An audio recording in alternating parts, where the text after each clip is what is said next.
दुर्गती नाशिनी दुर्गती नाशिनी दुर्गे जय जय काल विनाशिनी काल विनाशिनी काली जय जय उमा रमा ब्रह्माणी जय जय उमा रमा ब्रह्माणी जय जय राधा रुक्मिणी सीता जय जय राधा रुक्मिणी सीता जय जय दुर्गती नाशिनी दुर्गती नाशिनी दुर्गे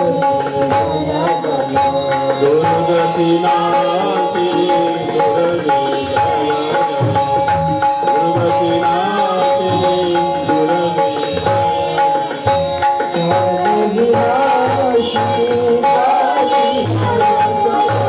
काल विनाशिनी काली जय जय उमा रमा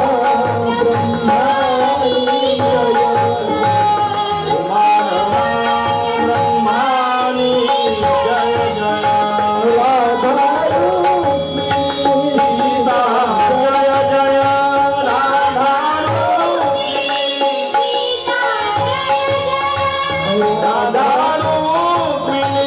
सीता जय जय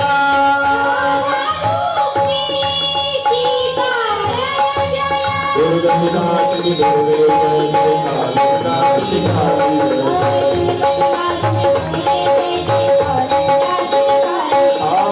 ब्रह्माणी जय जय राधा रुक्मिणी सीता जय जय उमा रमा ब्रह्माणी जय जय राधा रुक्मिणी सीता जय जय उमा रमा ब्रह्माणी जय जय राधा रुक्मिणी सीता जय जय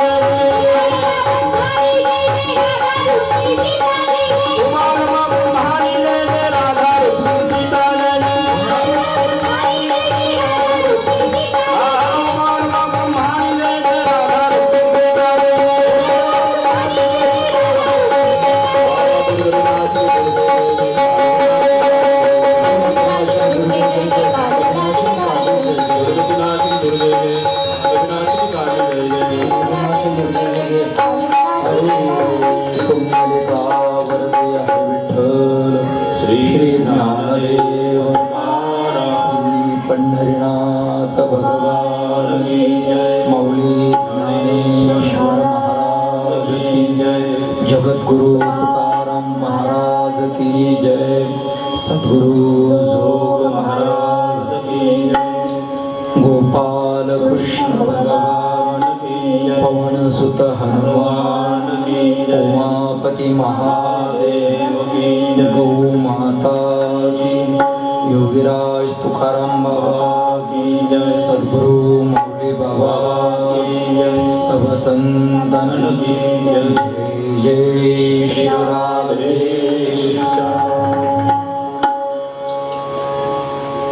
हरि ओम ब्रह्मानंदं परम सुखदं केवलं ज्ञानमूर्तिं द्वन्द्वातीतं गगनसदृशं तत्त्वमस्यादिलक्ष्यम् एकनित्यं विमलमचलं सर्वधी साक्षिभूतं भावातीतं त्रिगुणरहितं सद्गुरुं तन्नमामि. परंतु व्यासपीठ होतं नाही असं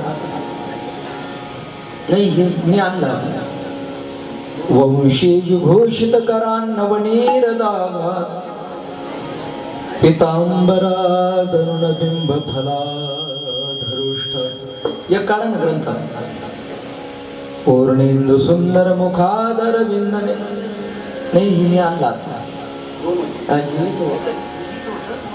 मग या गाडीत राहिले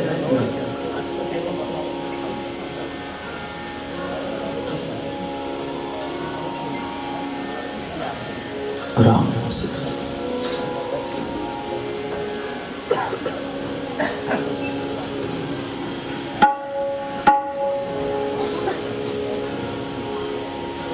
कृष्णात् परं किमपि तत्त्वमहं न जाने वंशीभूषितकरान्नवनीरदाभा पीताम्बरादरुणबिम्बफलाधरोष्ठ पूर्णेन्दुसुन्दरमुखादरविन्दनेत्रात् कृष्णात् परं किमपि तत्त्वमहं न जाने गजाननं भूतगणादिसेवितं कपित्थजम्बूफलचारुभक्षणम् उमासुतं शोकविनाशकारकं नमामि विघ्नेश्वरपादपङ्कजम् नमस्ते शारदे देवी सरस्वती मतिप्रदे वसत्वं मम जिह्वाग्रे सर्वविद्यां प्रदाभो लोकाभिरामं रणरङ्गधीरं राजीवनेत्रं रघुवंशनाथं कारुण्यरूपं करुणाकरन्दं श्रीरामचन्द्रं शरणं प्रपद्ये अतुलितबलधामं हेमशैलावदेहं दनुजवनकुशानं ज्ञानिनाम् अग्रगण्यं सकलगुणनिधानं वानराणामधीशं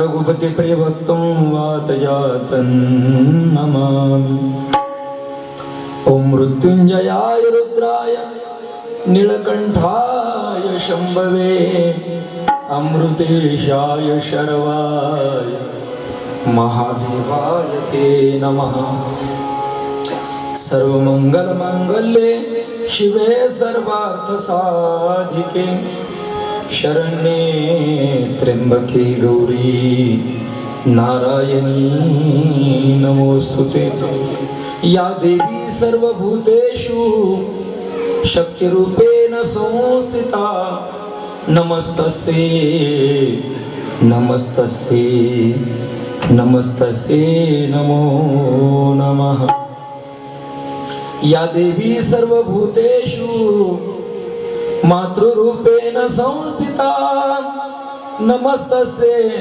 नमस्तस्यै नमस्तस्यै नमो नमः ओम श्री परमात्मने नमः श्री गणेशाय नमः श्री सरस्वत्यै नमः श्री गुरुभ्यो नमः अथ श्रीमद्देवी भागवत महात्म्यम् अथ तृतीयोऽध्यायः सूत उवाच अतीतिहासमन्यच्च शृणुध्वं मुनिसत्तमाः देवी भागवतस्यास्य महात्म्यं यत्र गीयते एकदा कुम्भयोनिस्तु लोपमुद्रापतिर्मुनिः गत्वा कुमारमभ्यर्च पप्रच्छ विविधा कथाः स तस्मै भगवान् स्कन्दः कथयामास भूरिशाः दानतीर्थव्रतादीनां महात्म्योपचिता कथा वाराणस्याश्च माहात्म्यं मणिकर्णिभवं तथा गंगायाश्चापि तीर्थानां वर्णितं बहुविस्तरम् श्रुत्वाथ स मुनिप्रीतः कुमारं भूरिवर्चसं पुनः पप्रच्छ लोकानां हितार्थं कुंभसंभवाः परम मंगलमय परम पावन परात्पराखिलेश्वरी राजराजेश्वरी आई भगवती दुर्गा मातेची, आई भगवती कात्यायनी मातेची, आई भगवती गायत्री मातेची, किंबहुना आई भगवती गौ मातेची वाङ्मय दिव्य अशी तेजस्वी मूर्ती श्रीमद्देवी भागवत महात्म्य ही कथा आपण या ठिकाणी पाहतोय. कथेचं आपलं हे पंचम वर्ष आहे आणि पंचम वर्षाच्या या कथेमध्ये यंदा बहुतेक आपली कथा मी नको म्हटलो होतो, परंतु सर्वांच्या आग्रहास्तव आपल्या या कथेचं नियोजन आयोजन आपण यंदा केलेलं आहे. आपल्या असणाऱ्या या सर्व कामाचा व्याप पाहता यंदा कथा करणं शक्य नव्हतं, परंतु भगवती गौमातेची कृपा आणि आपल्या सर्व संत स्वरूप असणाऱ्या मातृपितृ हृदय स्वरूप असणाऱ्या सर्व भक्तप्रेमी मंडळींच्या आग्रहास्तव कृपेस्तव या ठिकाणी हे आयोजन जसं होईल तसं त्या पद्धतीने आपल्याकडे दिवस अत्यंत कमी राहिलेले आहेत आणि म्हणून या दृष्टिकोनातून आपण यंदाच्या कथेमध्ये फक्त श्रीमद्देवी भागवताचं महात्म्य पाहून आणि डायरेक्ट पंचम स्कंदामध्ये प्रवेश करणार आहोत. द्वादश स्कंदाची कथा पूर्ण करणं तितकी सहज अशा पद्धतीची ती गोष्ट नाही आणि म्हणून या दृष्टिकोनातून उगीच घाई करत बसल्यापेक्षा आपण यंदा पंचम स्कंद थोडासा विस्तृत आणि व्यापक पद्धतीने पाहणार आहोत. तरी परंतु उद्याचे दिवस आपल्याला या ठिकाणी चिंतन करत असताना या असणाऱ्या कथेचा जो विधी आहे या विधीला थोडासा आपण न्याय देऊया. कारण का विधी जर समजला नाही ना तर आपण जेवढी काही गोष्ट करत असतो त्या गोष्टीचा अनर्थ निर्माण होत असतो. संत महात्म्यांनी प्रत्येक गोष्टीमध्ये विधी सांगितला. विधी ध्यानात ठेवा. मानवी जीवनामध्ये आपण जर पाहिलं तर मनुष्य हा विषय लोलूप प्राणी आहे. प्रत्येक प्राण्यामध्ये आहार निद्रा भयमैथुनंच समान एतत् पशुभिर्नराणाम. सर्वांमध्ये या गोष्टी सारख्या आहेत. आहार निद्रा भय मैथुन सर्व योनीसी समसमान या दृष्टिकोनातून सर्व योनींमध्ये त्या ठिकाणी आहेत आणि म्हणून मानव मात्र याच्यातून बाजूला गेलेला नाही. पण मनुष्याने विषय सेवन करत असताना संत महात्मे सांगतात युक्त विधीने सेवना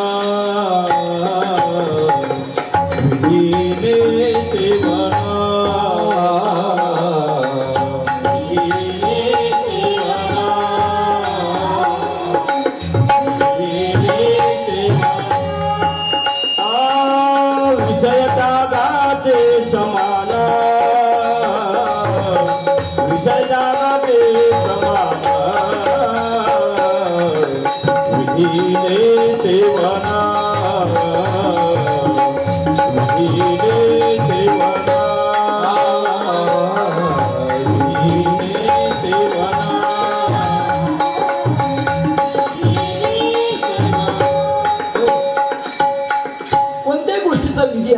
तुकोबर सांगतात विधीने सेवन विषय त्यागाते समान. आणि तो विधी आपण विधीने योग्य पूर्वक करत असताना युक्त आहार विहार नेमेंद्रियासी सार नसाविपासर निद्रा बहुभाषण या दृष्टिकोनातून त्याचं सेवन जर जीवनामध्ये जर केलं विधीने योग्य पद्धतीनं तर आपल्या जीवनामधले असणारे विषय तेच विषय आपल्याला धर्म अर्थ काम आणि मोक्ष या पद्धतीनं परावर्तित करता येतात. अशा पद्धतीचं सामर्थ्य या ठिकाणी शास्त्रामध्ये आहेत किंवा विधीमध्ये आहेत. म्हणून त्या विधीचा आपल्याला या ठिकाणी विचार करायचा आहे, परंतु तो आज नाही उद्याच्या कथेमध्ये फक्त तुम्हाला एक नांदी त्याची करून जातो आहे की उद्या तुम्हाला काय ऐकायचं आहे. आणि म्हणून या दृष्टिकोनातून प्रसंग असा झालेला आहे की सूत आणि शौनकादी ऋषींचा संवाद चाललेला आहे. सूतजी पुढे या ठिकाणी सांगतायत की अहो ऋषी लोक हो, मी तुम्हाला भगवतीच्या काही घडलेल्या घटना सांगतोय.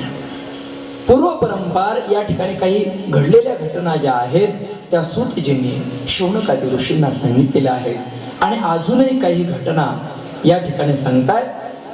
त्याच्यामध्ये श्लोक आपण वाचून गेलेलो आहे. एकदा असा प्रसंग घडला. आमच्या असणारे लोपामुद्रेचे पती त्यांचं नाव आहे अगस्त्य मुनी.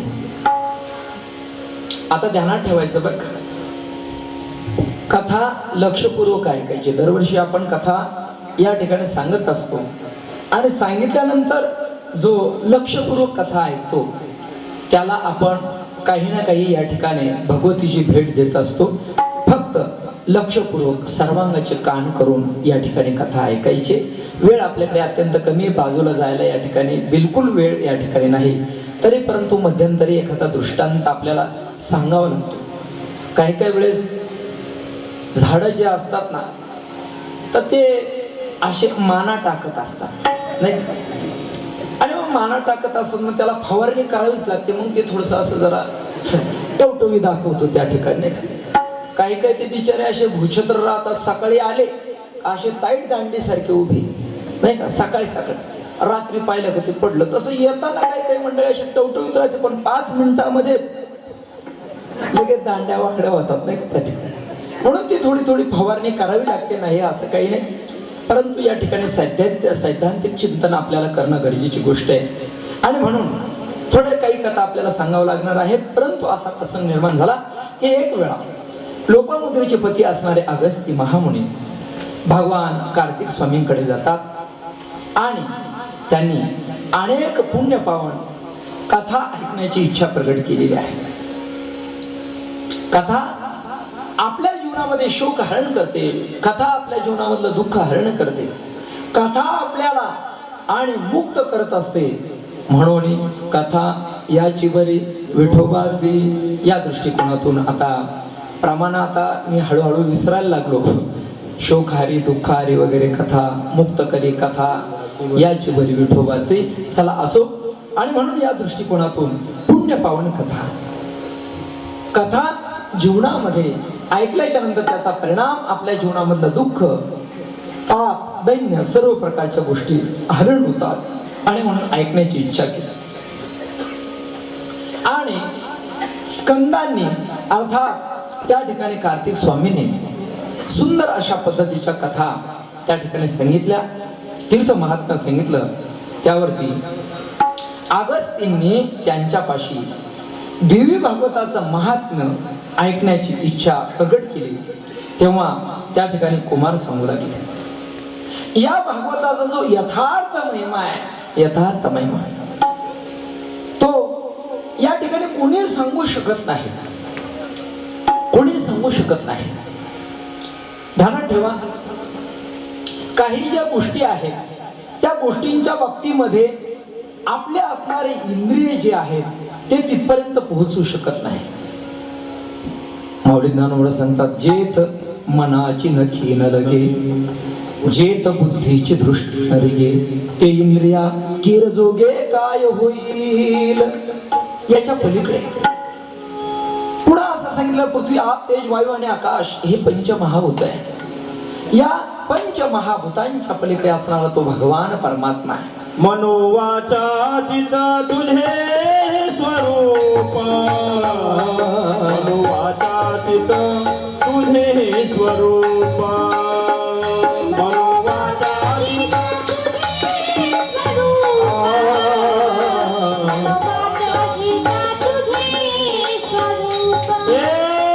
म्हणून यामाप भक्ती केले, म्हणून यामाप भक्ती केले, भक्तीची यामापे मोदितो आनंदा, भक्तीची यामापे मोदितो आनंदा, भक्तीची यामापे मोदितो आनंदा, भक्तीची यामापे मोदितो आनंदा, भक्तीची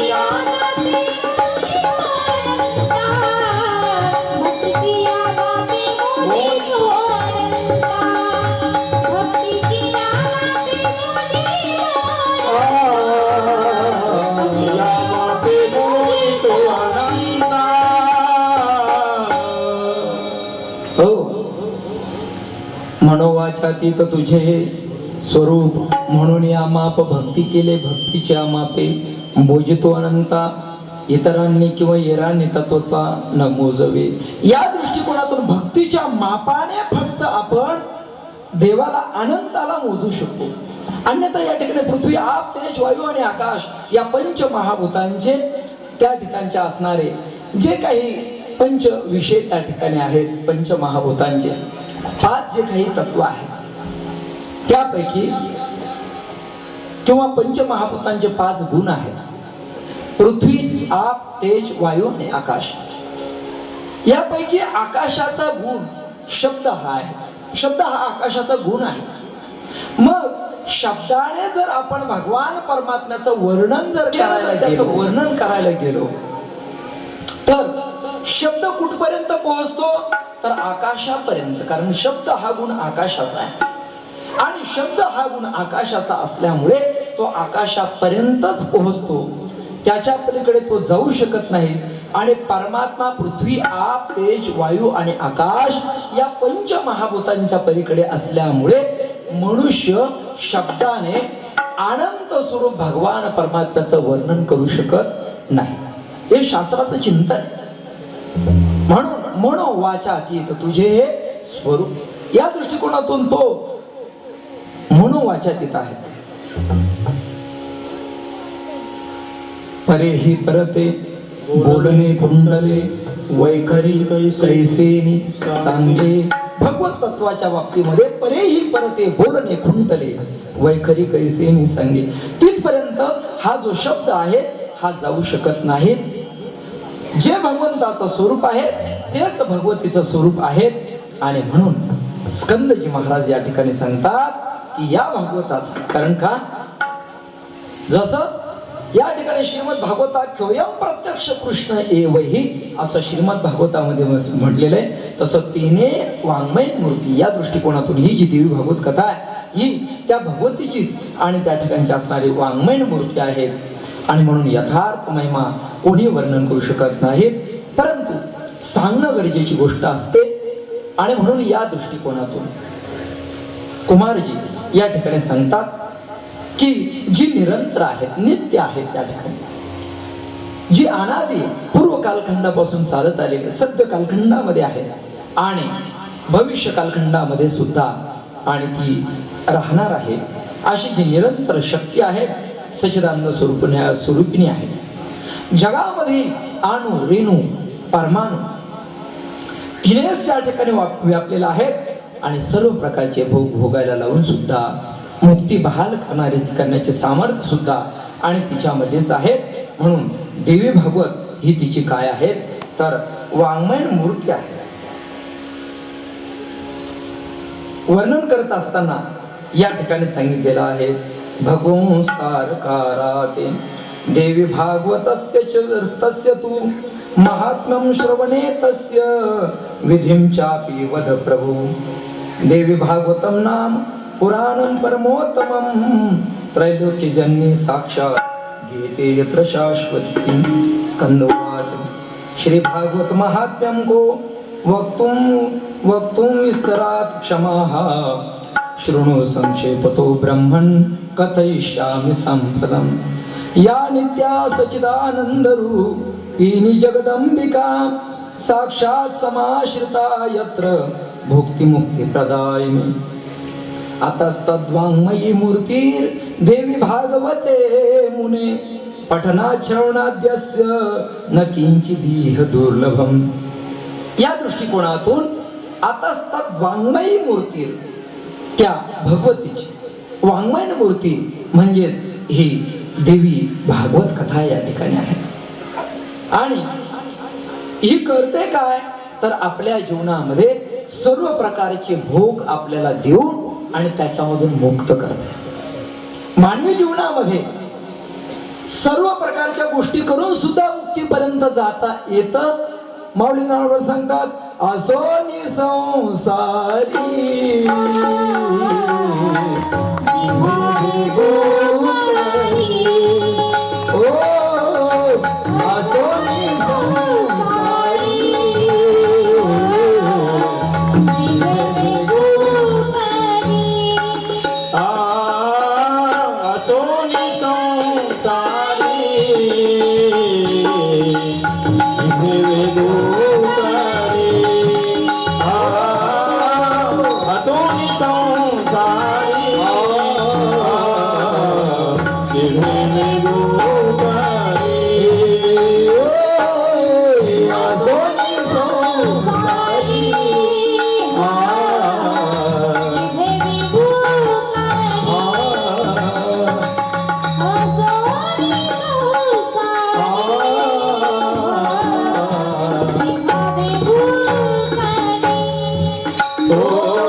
जिभे वेगो करी हो असोनी संसारी जिभे वेगो करी वेदशास्त्र भारी माया सदा वेदशास्त्र भारी माया सदा वेदशास्त्र भारी माया वेदशास्त्र भारी माया सदा हरी मुखी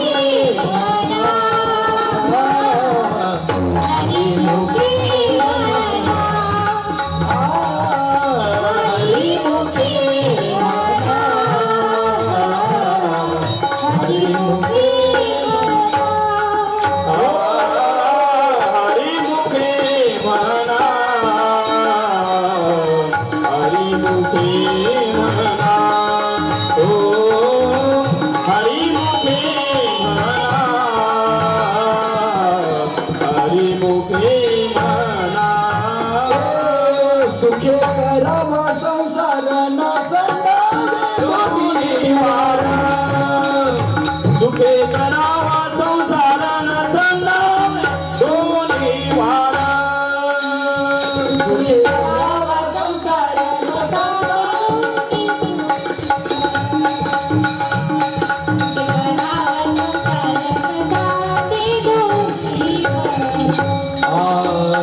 दया क्षमा घर सोजवीत येतील या दृष्टिकोनातून सुखाने संसार करा असोने संसार सांगितला. परमार्थामध्ये ही फार मोठी सुविधा आहे आणि म्हणून तुम्ही पहा संत महात्म्यांच्या बाबतीमध्ये माऊली ज्ञानोबराय ब्रह्मचारी परंतु माऊली ज्ञानोबरायांच्या बरोबरीचा अधिकार जगद्गुरु संत श्रेष्ठ तुकोबरायांनी आपल्या जीवनामध्ये मिळवला. तुकोबरायांच्या जीवनामध्ये ठीक आहे त्यांनी प्रपंच केला नाही संसार केला नाही ही गोष्ट वेगळी आहे. परंतु आपण अंतकरणामधून जर पाहिलं आपण त्या ठिकाणी जर पाहिलं तर बाह्य दृष्टिकोनातून जगद्गुरु संत श्रेष्ठ तुकोबराय यांनी आपल्या जीवनामध्ये विवाह सब प्रकारच्या गोष्टी केल्या.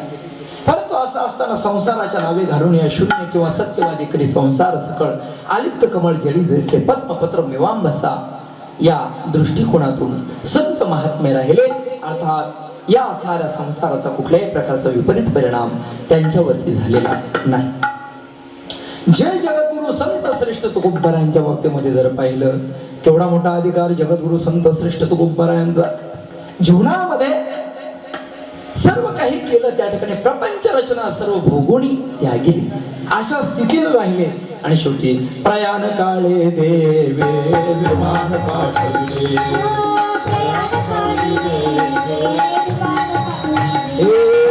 कलिता काळामध्ये अद्भुत वर्तविले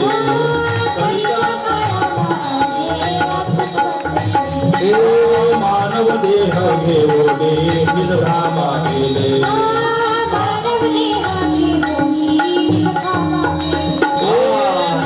मने सकळ संता तोषविले मने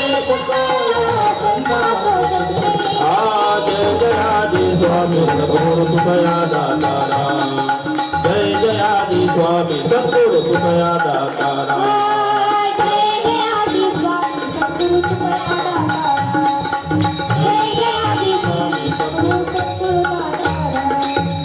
काय तुकोबरायांचा अधिकार आहे त्या ठिकाणी जीवनामध्ये आपण म्हणतो प्रपंच आणि परमार्थ संपादन दोन्ही एकही निदान नाही त्याचे जगद्गुरु तुकोबरायांचं प्रमाण आहे. परंतु जगद्गुरु संत श्रेष्ठ तुकोबरायांनी या दृष्टिकोनातून काही प्रमाण अशी दिलेली आहेत. दुपारी माऊलीने सुंदर सांगितलं की त्या ठिकाणी अनुवाद सांगितला त्या ठिकाणचा अनुभव सांगितला रूपकही सांगितले. परंतु कोणत्या दृष्टिकोनातून चिंतन आलेले कशासाठी आलेले का आलेले ही गोष्ट महत्वाची आहे. जगद्गुरु संत श्रेष्ठ तुकोबराय हे त्या ठिकाणी प्रत्यक्षात जगद्गुरु तुका अवतार नामयाचा किंवा तुका विष्णू नाही दुजा आणि म्हणून या दृष्टिकोनातून महान शक्ती ती होती. त्या शक्तीवरती कुठल्याही प्रकारची आणि कळी काळाची किंवा बाह्य विषय मात्रांची बाधा त्या ठिकाणी होणं अशक्य आहे.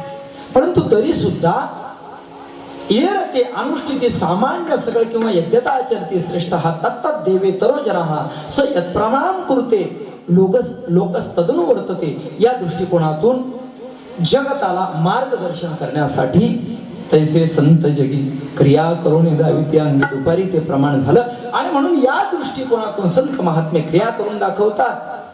संतांनी आपल्या जीवनामध्ये सर्व काही गोष्टी नाथ बाबांच्या घरी जर आपण जर पाहिलं तर रोज पुरणपोळीचा नैवेद्य काय, सर्व प्रकारच्या गोष्टींची रेलचेल काय, पण असे नाथ महाराज त्या ठिकाणी केवढ्या मोठ्या आणि महान स्थितीला प्राप्त झाले.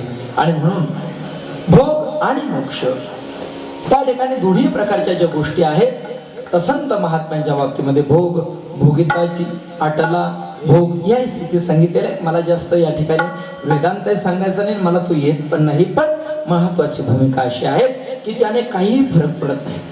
जगद्गुरु तुकोब आपल्या असणाऱ्या गोपाल कृष्ण परमात्म्याचं आणि त्या ठिकाणी दुर्वासांचे उदाहरण आपल्याला या ठिकाणी सांगून दिलो, प्रमाण पण सांगितलेले आहेत. आणि म्हणून देवी भागवतामध्ये असं वर्णन या ठिकाणी केलेलं आहे की सर्व प्रकारचे भोग भोगायला देऊन सुद्धा ही सच्चिदानंद स्वरूपिणी जी अंबाबाई आहे, जी भगवती आहे, तिच्यामध्ये मुक्ती प्रदान करण्याचं सामर्थ्य सुद्धा या भगवतीमध्ये आहे.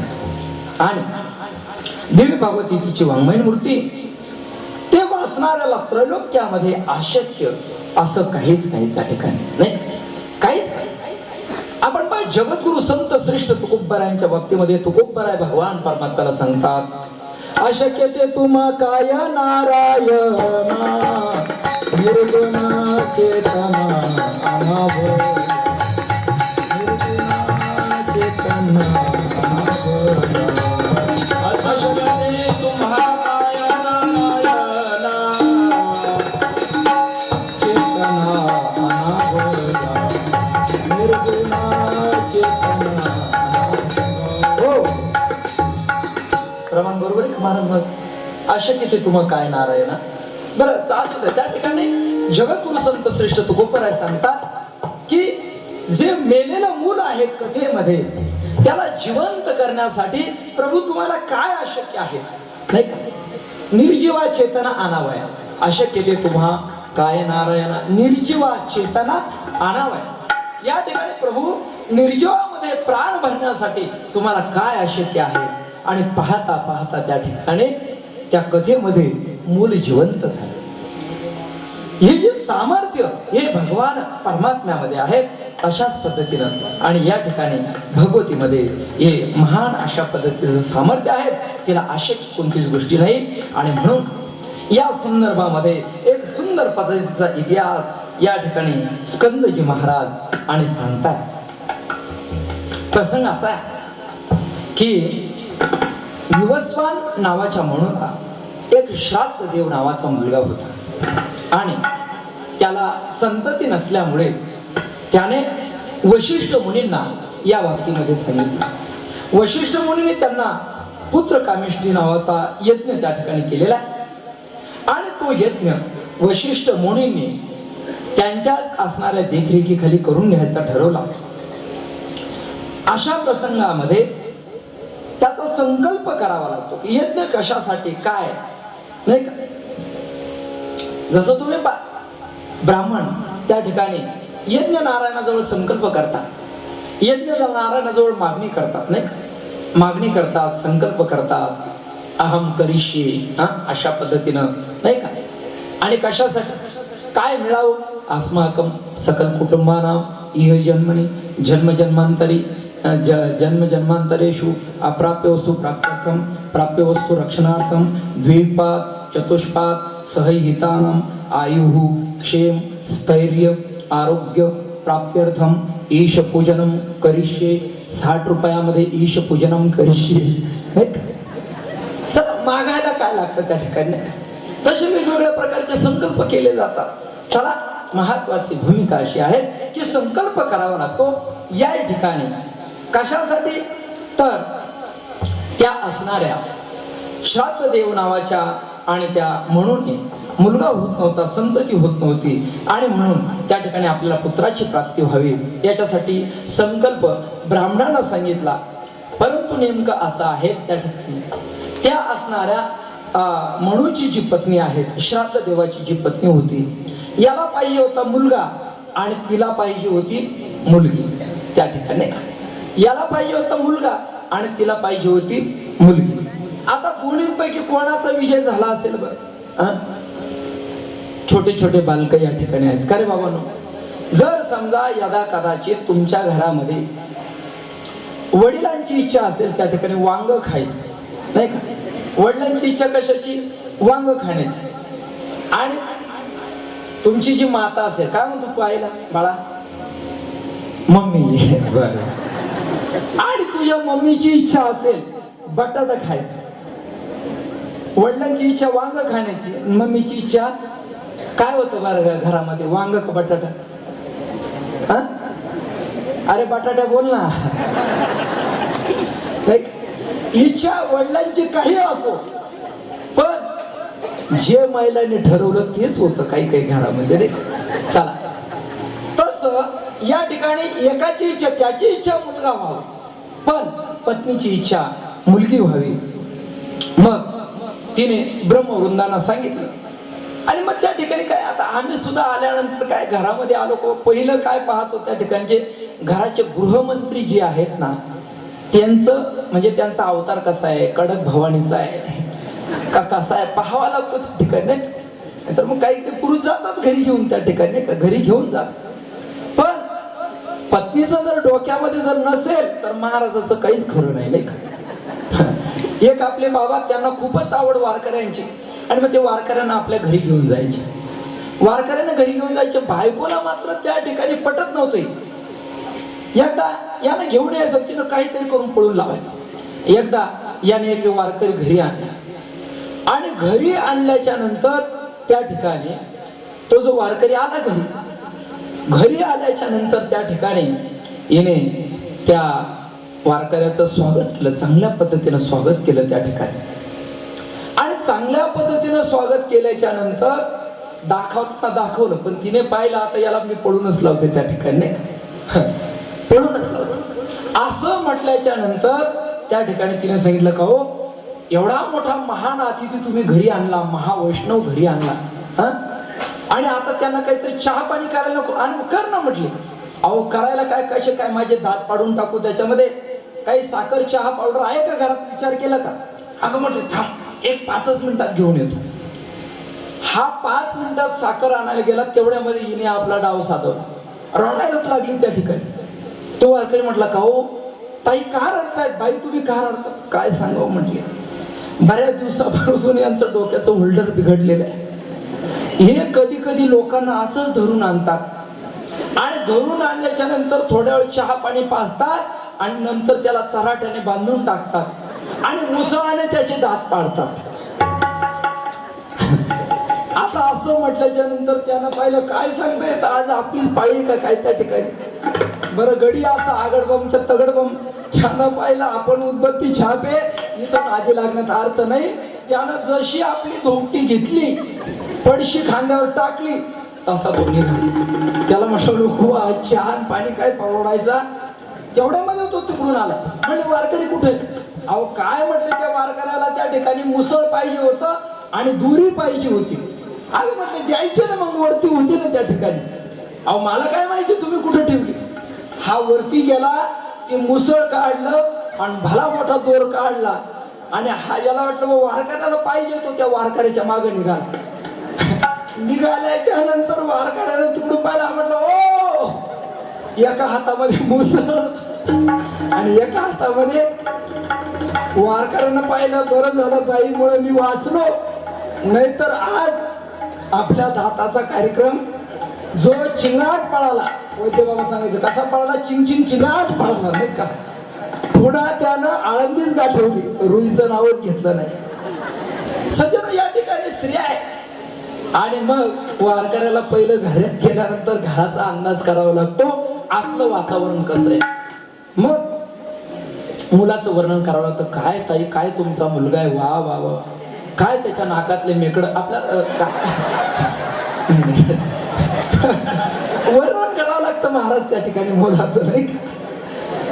वर्णन केल्याशिवाय माता भगिनी काय तुमचा सोन्यात चमचम चमचम करतो तो सोन्या. दिवसा ढेकळा टाकला तर सोन्या ढेकळं सारखेच नाही असा सोन्या. पण वर्णन करावं लागतं. अर्थात त्या ठिकाणी स्त्रीच्या शब्दाला थोडस स्त्री दाक्षिणात्य दिलेलं. तुम्ही पहा संत महात्म्याने सुद्धा भजन करत असताना सीतापती रघुवीर श्रीलक्ष्मी शारंगर राधा गोविंद रघुनाथी पांडुरंग राधा गोविंद रघुनाथी पांडुरंग सीतापती रघुवीरा श्रीलक्ष्मी शारंगर सीतापती रघुवीरा श्रीलक्ष्मी शारंगर राधा गोविंद रघुनाथी पांडुरंग राधा गोविंद रघुनाथी पांडुरंग. रघुवीराचं वर्णन केलं परंतु सीतापती अगोदर सीतेचं वर्णन केलं नाही का.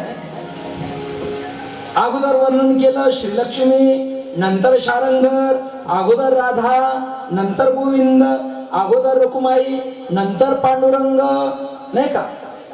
या दृष्टिकोनातून आपण जर पाहिलं तर अगोदर वर्णन श्री दाक्षिणात्याचा हा प्रकार आहे. म्हणून ब्रह्मवृंदाने सुद्धा त्या ठिकाणी पाहिलं की स्त्री दाक्षिणात्य अत्यंत महत्वाचं आहे. आणि म्हणून श्राद्ध देवाचं न ऐकताना त्यांनी संकल्प केला. पत्नीला जो आवश्यक होता तिची इच्छा होती की आपला मुलगी व्हावी. आणि त्याचा परिणाम असा झाला की तिच्या पोटी एक कन्यारत्न जन्माला आलं. त्या कन्यारत्नाचं नाव त्या ठिकाणी इला असं ठेवलं. राजा खिन्न झालेला आहे आणि त्यांनी गुरुंना विचार असं कसं घडलं. संकल्प मुलाचा केला आणि या ठिकाणी मुलगी झाली. मग त्यावेळेस त्यांनी सांगितलं की पत्नीचा तुमच्या पत्नीचा असा संकल्प होता. राजा तुझ्या पत्नीचा असा संकल्प होता. राजा खिन्न झालेला. त्याने सांगितलं महाराज जर तुमचं सामर्थ्य जर तुम्ही वापरलं, तुमचं सामर्थ्य जर तुम्ही वापरलं ना तर त्याचा परिणाम तुम्ही काहीतरी करू शकता. संत महात्म्यांमध्ये सामर्थ्य सजन ध्यानात ठेवा. त्यांचा शब्द हा अत्यंत महत्वाचा असतो. वाणी ताकद असते, कुठेतरी तपश्चर्या असते. आणि म्हणून तुम्हाला एक सांगतो, सामान्य एखादा वारकरी असू द्या, आमच्यासारखा वारकरी ध्यानात ठेवा, पण तरी सुद्धा वारकऱ्याला कष्ट देण्याचा प्रयत्न करू नका. त्या ठिकाणी ध्यानात ठेवा. नाही पटलं तर 4 हात दूर राहा, पण ध्यानात ठेवा फार जरी सामर्थ्य नसेल परंतु थोडं फार तरी असतं नाही का. आणि मग विंचू मोठा असेल किंवा छोटा असेल पण ठणका मात्र सारखाच असतो. ध्यानात ठणका मात्र सारखाच असतो त्या ठिकाणी. आणि म्हणून या दृष्टिकोनातून तपश्चर्या काही ना काही. आता ही सर्व मंडळी या ठिकाणी रोज उठल्याच्या नंतर त्यांची पूजा पाठ सर्व प्रकारच्या गोष्टी, एक वेळेस पोटाला अन्न नाही मिळालं तरी चालेल, पण त्या ठिकाणी पूजा पाठ सर्व प्रकारच्या गोष्टी सामर्थ्याशिवाय घडत नाहीत. आज कालच आपण या ठिकाणी पाहिलं, या स्टेजवरती एवढे मोठे महात्मे त्या ठिकाणी बसलेले होते. एवढे मोठे महात्मे बसलेले होते नाही. कशामुळे? फक्त एकटे आमच्या गुरुवर्य शांती ब्रह्म श्री मारुती बाबा कुरेकर यांच्या ध्यानात ठेवा. आळंदीवरून इथं आलेल्या जिकडं पाहायचं नाव धाव कोणाचं. एवढ्यांची जर पोथी वाचायची जर ठरली आणि इकडे पुन्हा मला धाक. आळंदीवरून आलेले, 1 वाजेची वेळ झालेली, भुकेची वेळ झालेली. आणि आश्रमामध्ये किती प्रकारचे पदार्थ होते? 156 प्रकारचे म्हटले तरी सुद्धा शब्द कमी पडणार नाही. खऱ्या अर्थाने 156 म्हटले तरी चालते. आमचे अर्जुन देवाचे चिरंजीव, त्यांचा फोटो आपण टाकलेला याच्यामध्ये. सज्जनो, काय केवढं मोठं सामर्थ्य आहे त्या ठिकाणी. काय भगवंताने शक्ती दिलेली आहे त्या ठिकाणी. काय सुंदर पदार्थ. सगळे आमचे महात्मा मंडळी खुश झाले. बाबा आज दुपारी मी बोलत होतो सीताराम मावशी. बाबा म्हटले मला बोलायचंय माऊलींशी. आणि बाबाने सर्व आपल्या याचं वर्णन 5 ते 10 मिनिट वर्णन केलं. आपल्या सप्ताहात या ठिकाणी वर्णन करा. अर्थात या ठिकाणी प्रत्येकामध्ये काही ना काही सामर्थ्य असेल. प्रत्येकामध्ये काही ना काही सामर्थ्य ताकद आहे. बाबांच्या शक्तीने, बाबांच्या ताकदीने न येणारे महात्मे आणि या ठिकाणी येऊन दाखल झाले सज्जनो. एवढी मोठी शक्ती ताकद जर महात्म्यामध्ये त्या ठिकाणी आहे. विशेष त्या ठिकाणी कोणाच्या ना कोणाच्या जीवनामध्ये काय तप असेल, काय सामर्थ्य असेल. आणि म्हणून या ठिकाणी महात्म्याच्या तपाने काही होऊ शकते. आमचे कानाळचे मौली बर का, बोलल तेच व्हायचं त्या ठिकाणी, बोलल तेच व्हायचं. सज्जन एकदा एका जणाची त्या ठिकाणची ती मुलगी पाहण्यास आपलं त्यांना जायचं होतं त्या ठिकाणी, आपण कुठंतरी जायचं होतं. आणि ते चांगदेव पाटला त्या ठिकाणी म्हटले चला हो म्हटले माझ्यासोबत. ते म्हटले नाही मुलीला पाहायला पाहुणे येणार. अहो म्हटले जाऊ दे आपण आत्ता जाऊन येऊ. नाही म्हटले मुलीला पाहायला पाहुणे येणार. अहो म्हटले ठीक आहे आपण जाऊन येऊ. नाही म्हटले मुलीला पाहायला पाहुणे येणार. आणि ते काही गेले नाही. प्रसंग असा झाला लासलगावला ते आले. त्यांना वाटलं आपण आता मुलीला पाहायला चाललो, पण जरा आपले काहीतरी इम्प्रेशन पाहिजे म्हणून गाडी धुवण्यासाठी सर्व्हिस स्टेशनला नेली. आणि नेल्यानंतर ती गाडी वरती झाली, लाईटच गेली. त्याचा परिणाम ती गाडी पुन्हा खाली आलीच नाही. इकडं संध्याकाळ झाली तरी सुद्धा पाहुण्याची वाट पाहून ते एका ठिकाणी सांगितलं त्या ठिकाणी की हो म्हटले अहो ते जायचंय आम्हाला दवाखान्यामध्ये जायचंय. म्हटले काय काही नाही म्हटले ते मुलीचं सिझर होतंय त्या ठिकाणी आणि डॉक्टरांनी सर्व त्या ठिकाणी व्यवस्थित पद्धतीनं योजना केलेली आहे. आम्हाला तिकडे जायचं. काय जाऊ नका म्हटले त्या ठिकाणी, काही काळजी करू नका तुम्ही, तिथं आहे ना सेवेला कोणतरी. म्हटले हो तिचं सिझर फिझर काहीच होणार नाही म्हटले. मग सुखरूप ती प्रसूत होईल. तिकडून निरोपच आला की मुलगी सुखरूप प्रसूत झालेली आहे. आमचे शिवाजी आप्पा म्हटले का हो यंदा किती घड येणार आहे तुमच्या द्राक्षाला. म्हटलं 60 क्विंटल 120 क्विंटल तेवढाच माल निघायचा. बरं सामर्थ्य ताकद आहे. संत महात्म्यांमध्ये शक्ती. उदाहरण सांगितलं असतं, आता मला वेळ नाही जास्त. महत्वाची गोष्ट अशी आहे की संत महात्म्यांमध्ये ती ताकद आहे. म्हटले महाराज तुम्ही काय करू शकणार नाही. या ठिकाणी जरी समजा यदा कदाचित मुलगी झाली, पण या मुलीचा मुलगा करण्याचं सामर्थ्य तुमच्यामध्ये आहे, निश्चितच आहे. जसं माऊली ज्ञानोबाराने सुद्धा स्त्रीचा तो केला पुरुष उभा, स्त्रियेचा तो केला पुरुष उभा,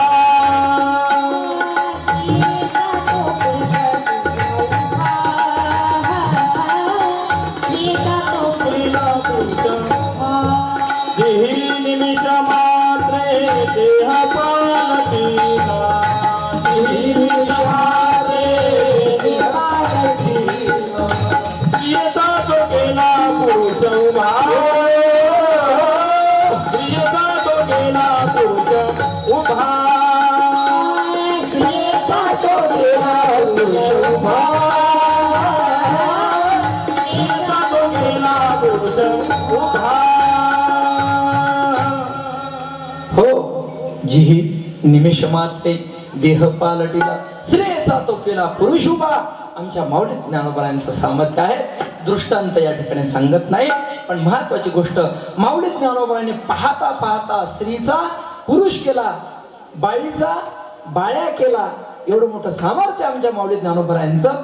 तसं या ठिकाणी राजाने सांगितलं, म्हटले महाराज त्या ठिकाणी तुम्हाला काय अशक्य. आणि कोणाकडे केली प्रार्थना?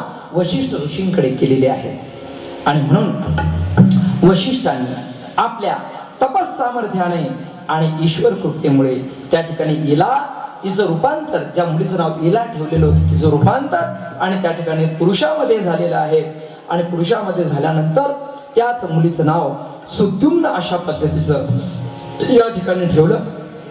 पुढे हसणारा हा सुद्युम्न एक दिवस घोड्यावरती बसून आणि शिकारीसाठी गेला होता. हिंडत असताना त्या ठिकाणी हिमालयामधील तराई नावाच्या प्रदेशामध्ये तो जातो आहे.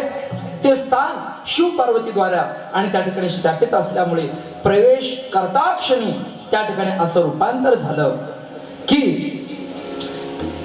त्या ठिकाणी असणारे हे सर्व जे पुरुष होते त्यांच्या स्त्रिया झाल्या, जे घोडे होते ते सुद्धा आणि त्या ठिकाणी स्त्री रूपामध्ये त्या ठिकाणी होऊन गेले. असा प्रसंग निर्माण झाला. याचं कारण काय आहे? अगस्त्य ऋषींनी शापाची पार्श्वभूमी आणि स्कंदांना विचारलेले आहे.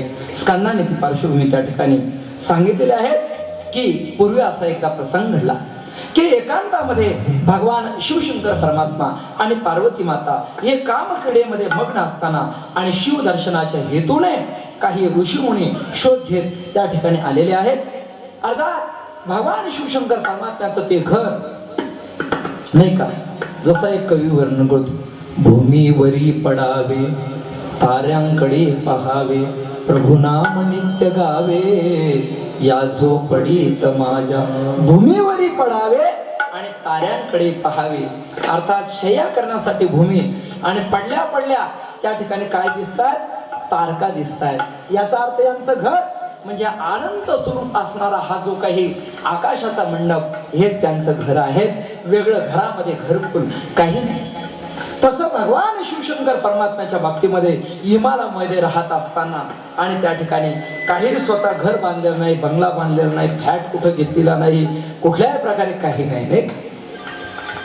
मग अशा प्रसंगामध्ये त्या ठिकाणी भगवान शिवशंकर परमात्मा क्रांतिता करतायत आणि तेवढ्यामध्ये हे जे असणारे साधू मुनी ऋषी भेटीसाठी जातात आणि भेटीसाठी गेल्याच्या नंतर त्या ठिकाणी भगवंत आणि पार्वती माता यांच्या लक्षात येत नाहीत आणि ज्यावेळेस लक्षात आलं त्यावेळेस आमच्या पार्वती माता त्या ठिकाणी लाजलेल्या, लाज वाटू लागली. ऋषी मुनी तात्काळ त्या ठिकाणी मागे फिरले आणि वैकुंठाकडे गेले. परंतु एकांताचा भंग झाल्यामुळे भगवान शिवशंकर परमात्म्याने त्या जागेला शाप दिला, जो या ठिकाणी येऊन पाऊल ठेवेल त्याचं रूपांतर स्त्रीमध्ये होईल, असा शाप त्या भूमीला त्या ठिकाणी दिलेला आहे. आणि म्हणून तो जो असणारा इला नावा त्या ठिकाणचा सिद्धुम्न नावाचा जो असणारा पुरुष त्याचं रूपांतर स्त्रीमध्ये झालेलं आहे. आणि पुढे स्त्री रूपाने असणारा तो सिद्धुम्न जो आहे तो वनामध्ये फिरू लागलेला आहे. एकदा असा प्रसंग निर्माण झाला की चंद्राचा पुत्र त्याचं नाव आहे बुध, तो त्या ठिकाणी आणि आश्रम करून राहत होता. ही सुद्युम्न रूपी स्त्री त्या आश्रमाजवळ त्या ठिकाणी आलेली आहे. तेव्हा तिचं अप्रतिम अशा पद्धतीचं सौंदर्य आणि त्या ठिकाणी चंद्रपुत्र बुधाने पाहिलेला आहे आणि त्याचा परिणाम तो तिच्या सौंदर्यावरती भुललेला आहे आणि ती सुद्धा त्याच्याकडे आकृष्ट होऊन आणि त्याच आश्रमामध्ये राहू लागलेली आहे. पुढे कालांतराने या असणारे चंद्रपुत्र बुध आणि ती श्रीरूपी सुद्युम्न यांनी एका मुलाला जन्म दिला, ज्या मुलाचं नाव पुरुरवा असं ठेवण्यामध्ये आलेलं आहे. आणि असा बराच कालखंड त्या ठिकाणी निघून गेलेला आहे. अशाच पद्धतीची इच्छा अशा कथा शिवलीलामृतामध्ये सुद्धा आलेल्या आहे. आमच्या पवारताई वागदर्डीवरून या ठिकाणी आलेल्या आहे. सुरुवातीपासून आल्या, आपल्या बहिणींना सुद्धा घेऊन आल्या. त्या म्हटल्या, माऊली तुमच्या आश्रमामध्ये आम्हाला सेवा करायची, बस बाकी काही नाही, तुमच्या आश्रमात सेवा करायची.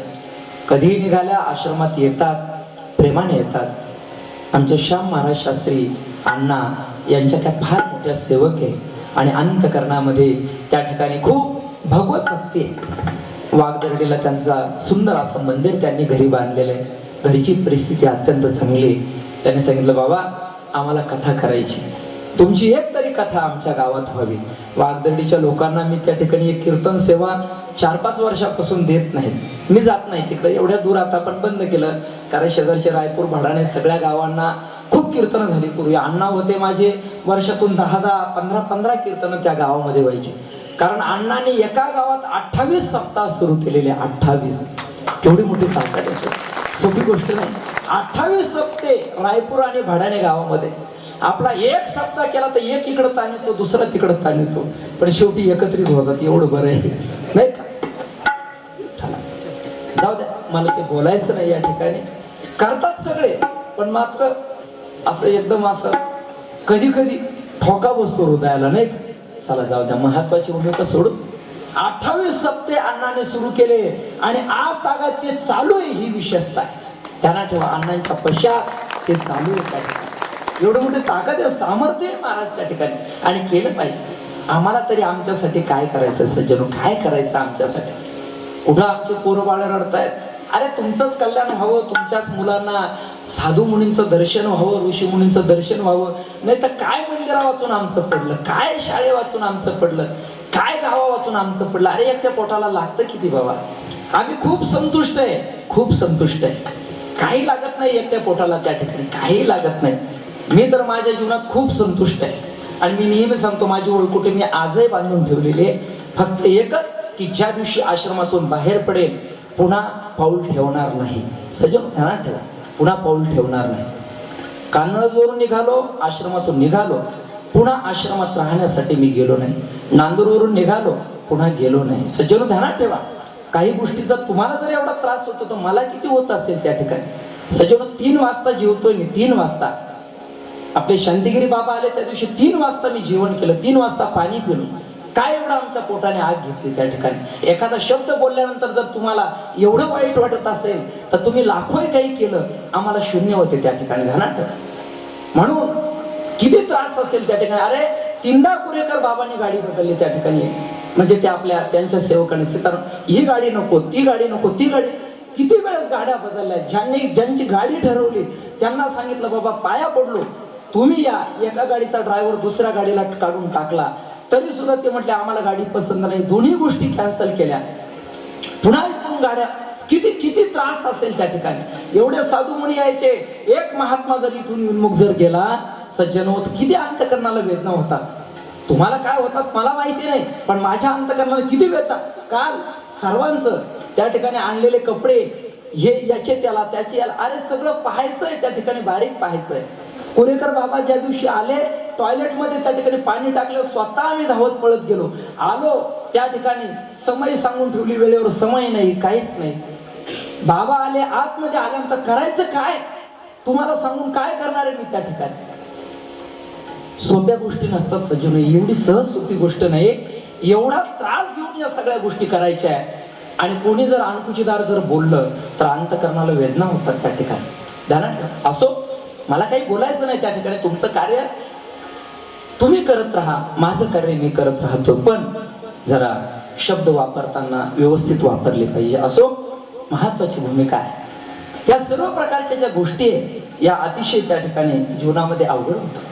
सजन ध्यानात ठेव, आमच्या ताईने त्या ठिकाणी, मी दोन्ही गावामध्ये त्या ठिकाणी जात नाही तर त्या ठिकाणी, पण तरी सुद्धा त्यांच्या भक्तीने, त्यांच्या प्रेमाने आणि त्यांच्या सेवेने मी यंदाच्या असणाऱ्या शिवरात्रीला त्यांच्या घरामध्ये शिव महापुराण नाही पण शिवलीलामृताची कथा जरूर त्या ठिकाणी करणार आहे. आमच्या मीनाताईने सांगितलं, ज्यावेळेस मी बोललो त्यावेळेस त्या ताईंना इतका आनंद झाला, त्या सगळ्यांना निमंत्रण द्यायला लागला, महाराज तुम्ही सर्व या आमच्या घरी, कथेला सर्व या.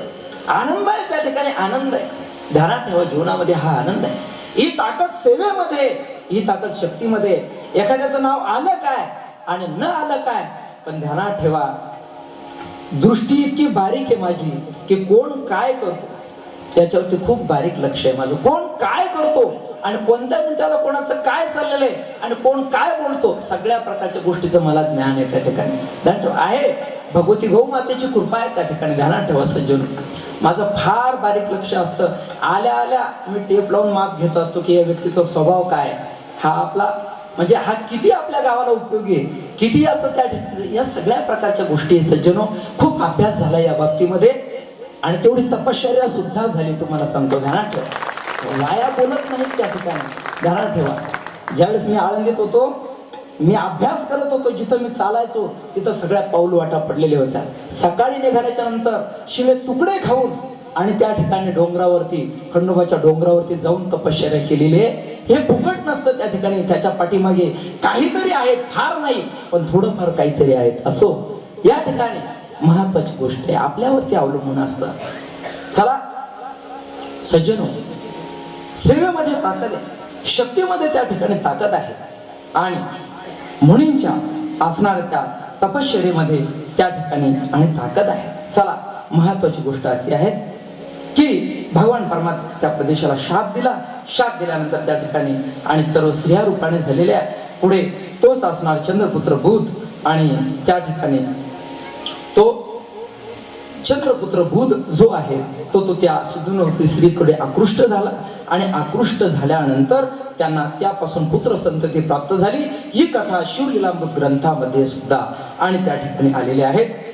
पुढे असा प्रसंग निर्माण झाला की अचानक एक दिवस त्या स्त्रीरूपी आणि त्या सिद्धुम्नाला त्या ठिकाणी आठवलं की अरे आपण तर पुरुष होतो आणि आपलं प्रत्यंत या ठिकाणी स्त्रीमध्ये झालेलं आहे आणि आपल्याला या ठिकाणी कन्या झालेली आहे.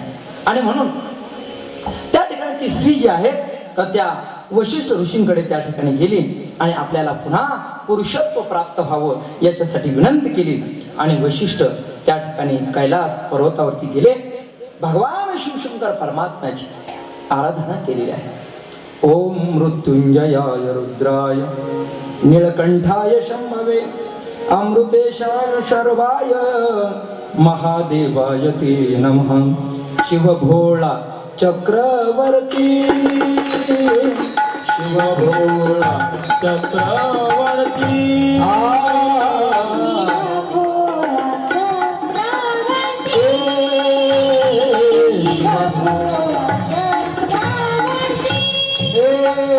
त्याचे पाय माझे गीते त्याचे पाय माझे गीते वाचे बदला शिवनामा वाचे बदला शिवनामा त्याचे पाय माझे गीते त्याचे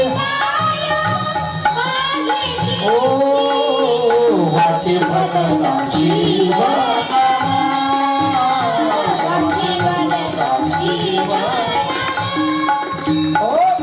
शिवाजी आशुतोष भगवान शिवशंकर परमात्म्याची प्रार्थना केली. प्रार्थना केल्यानंतर परमात्मा प्रसन्न झाले आणि प्रसन्न झालेल्या भगवान शिवशंकर परमात्म्याने वर मागण्यासाठी सांगितलं. तेव्हा वसिष्ठाने जी इला नावाची जी स्त्री आहे तिला पुरुषत्व देण्याविषयी त्या ठिकाणी विनंती केली.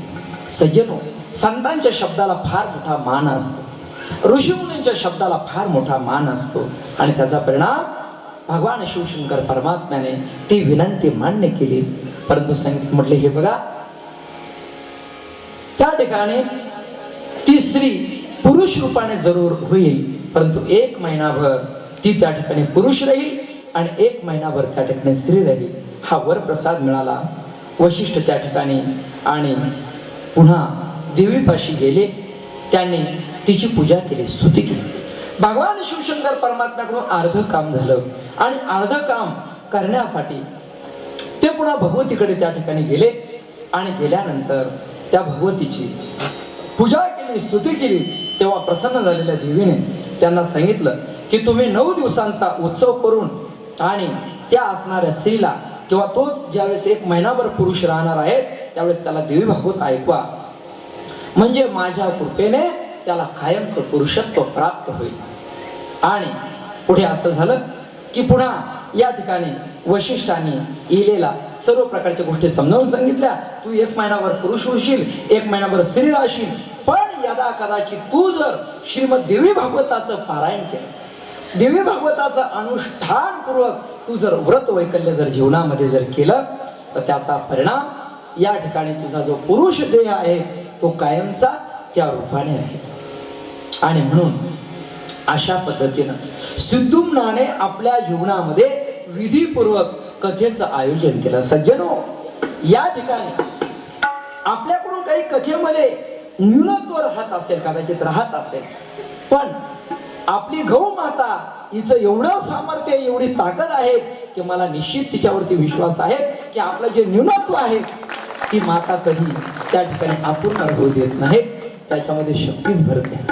आणि म्हणून आपण आश्रमामध्ये पहिल्यांदा हनुमान याग केला.